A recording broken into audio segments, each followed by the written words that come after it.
একবার এক বাদশাহ মৃত্যুর শয্যায় পড়ে তার সেনাপতিকে বলেছিল, আমি মারা যাওয়ার পর তোমরা আমার 3টা ইচ্ছা পূরণ করবা।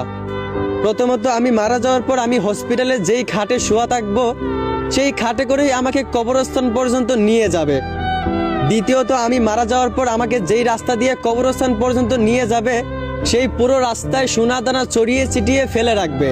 তৃতীয়ত, আমি মরে যাওয়ার পর আমার 2টো হাত কাফনের বাইরে বের করে রেখে আমাকে কবরস্থান পর্যন্ত নিয়ে যাবে।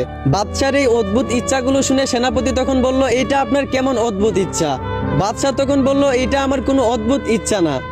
আমি মারা যাওয়ার পর এই দুনিয়ার মানুষদেরকে 3টা শিক্ষা দিয়ে যেতে চাই।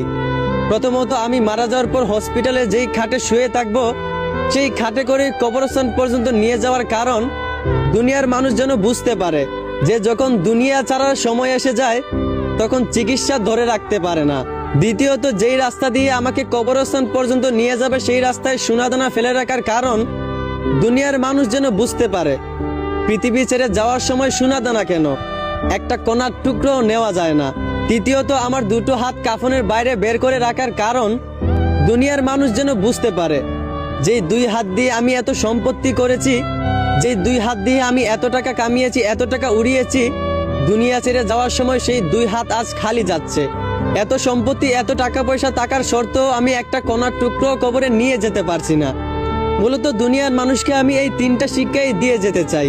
2-4টা বাড়ি গাড়ির মালিক হয়ে অহংকারী হয়ে যেও না। 2 টাকা কামাই করে মানুষকে টাকার গরম দেখায়ও না।